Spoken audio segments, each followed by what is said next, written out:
Chapter 12. Data scan, single reading only. Authorized personnel, required clearance TS1. Bionational Internal Memorandum 385769.1-A. Revision 2. Operation Outreach. Progress report. Government vessel Benedict lifted as scheduled, April 5th, 2092, 0900 hours, Toowoomba Military Launch Pad. Standard ship crew, plus squads 1 to 4. Fox Platoon, Company Able, 1st XT Division, 2nd Colonial Marines. Colonel H.S. Stevens commanding. See attached personnel appendix A.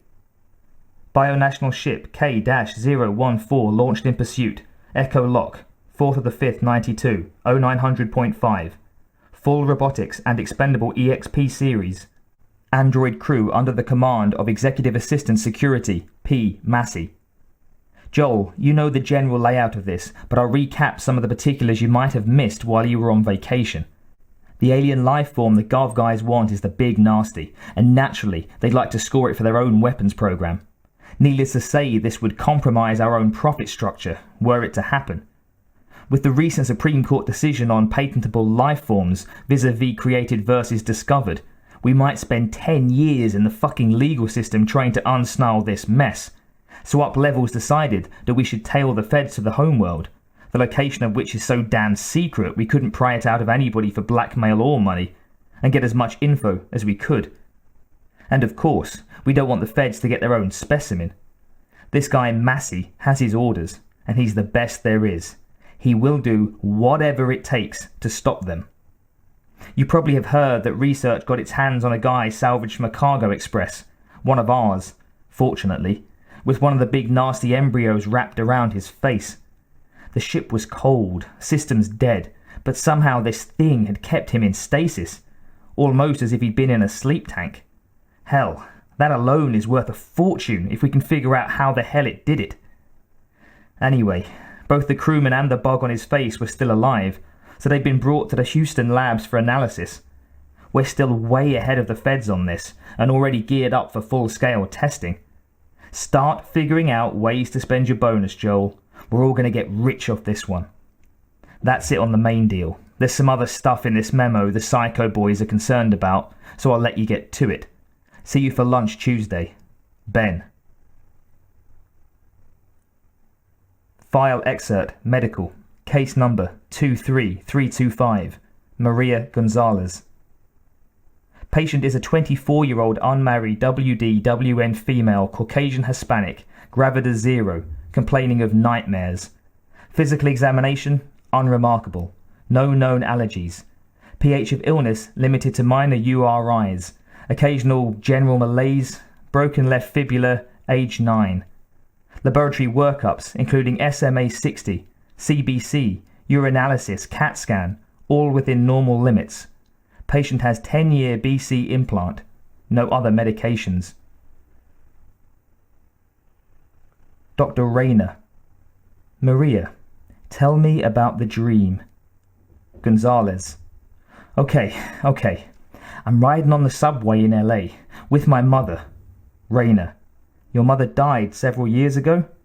Gonzalez. See, cancer. We're on the Wiltshire Tube, going into downtown, and the tube is empty except for us. That's the really scary part, you know? I never seen an empty subway car. Rayner. Go on. Gonzalez. So all of a sudden, there's this loud noise.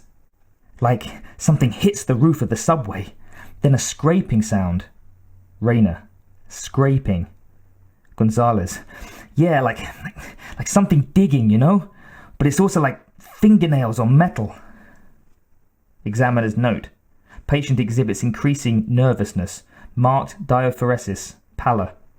Anyway, then the train stops, and I realize that something is trying to get in, something bad. So I say to my mother, Mama, come on, we have to get out of here. But Mama, she just sits there and smiles at me, you know? Then all of a sudden the roof tears open like it's paper, and these things claw right into the car, like nothing I've ever seen. They are bestia, como se dice? Monsters with teeth and big heads, like bananas. I reach for Mama to pull her with me, only she turns into one of the things. Her face stretches. It's too horrible, and it feels so real. Case number 232337, Thomas Culp. Dr. Morgan.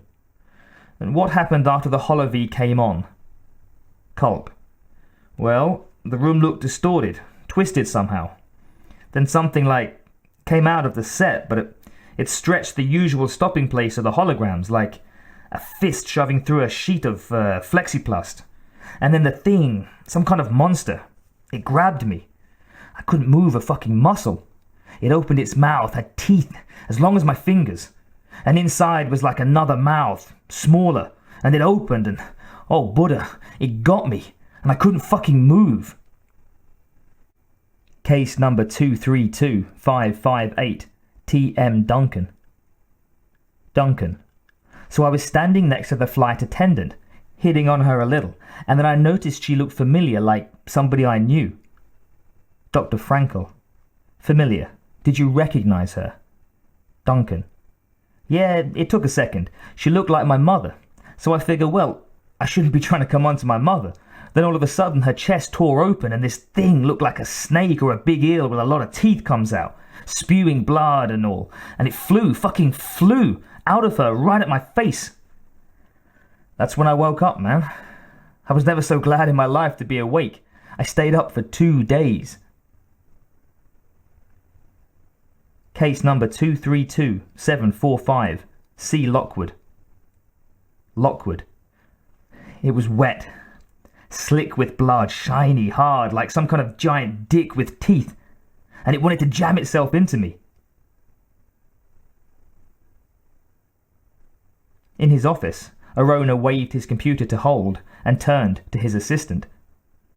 Interesting. And all from within a 50-click area, you said?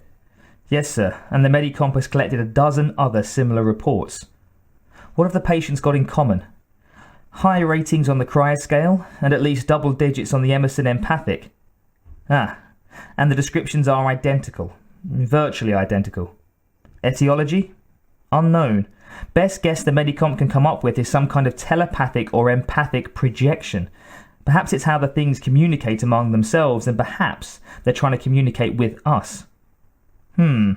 Arona said. He frowned. Our data so far do not indicate that the aliens are particularly intelligent per se, and we've kept a pretty tight lid on this thing, and yet here we are having a wave of spontaneous connections of some kind. Why now? And why here on Earth? There aren't any aliens here. The computer readout over the bed carried a full ride telemetry chart. The patient, Lakowski, James T., lay in the presser grip of a state-of-the-art Hyperdyne Systems Model 244-2 diagnoster. His EEG, ECG, myotonis level, basal metabolic rate, systems mitosis rates and full blood counts flowed in continuous waves, words and patterns across the monitor. Blood pressure, respiration and pulse rate were noted and logged. The diagnoster checked and corrected the temperature so the patient was not too cold nor too hot.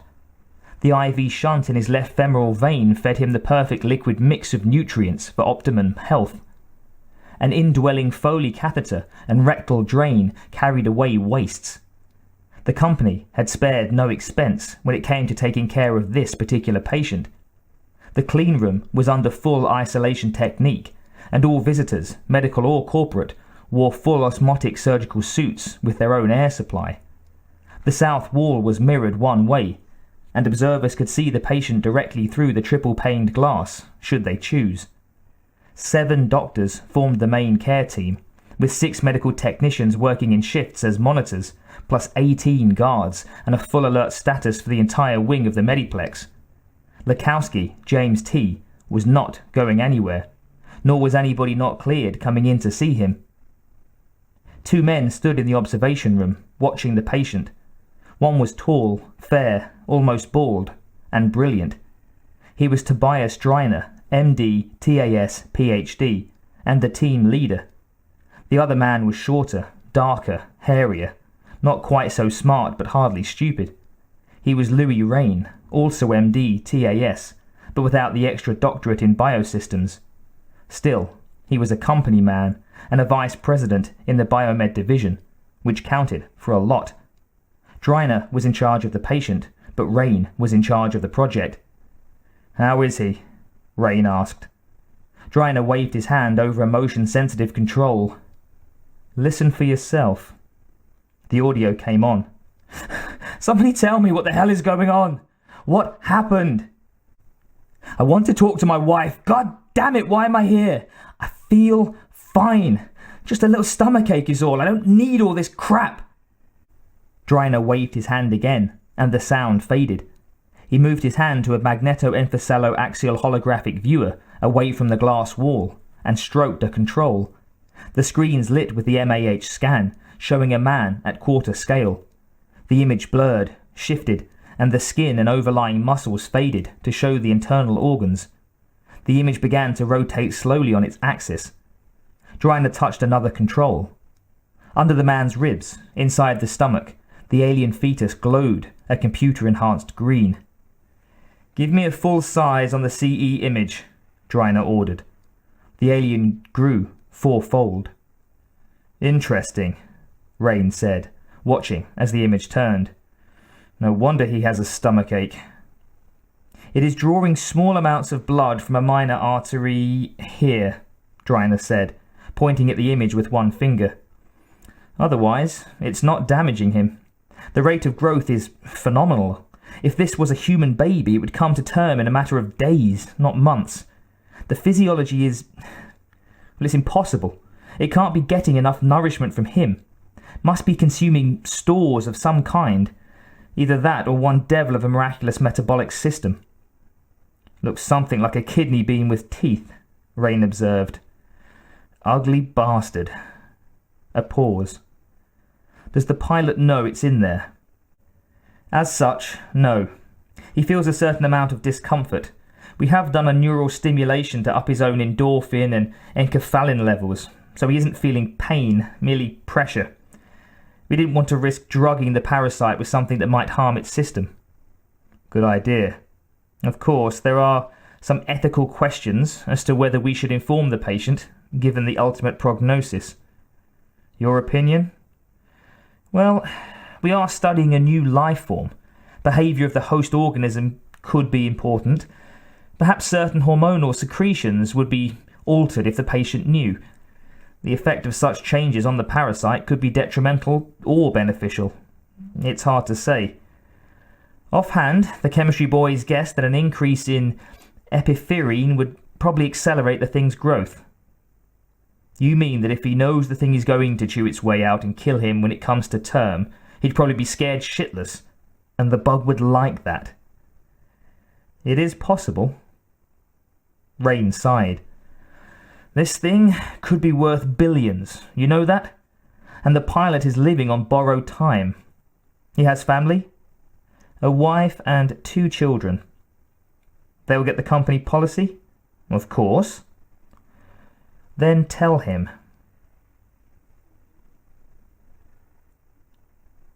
Red wadded up the hard copy security fax and tossed it in a hookshot at the disposal unit.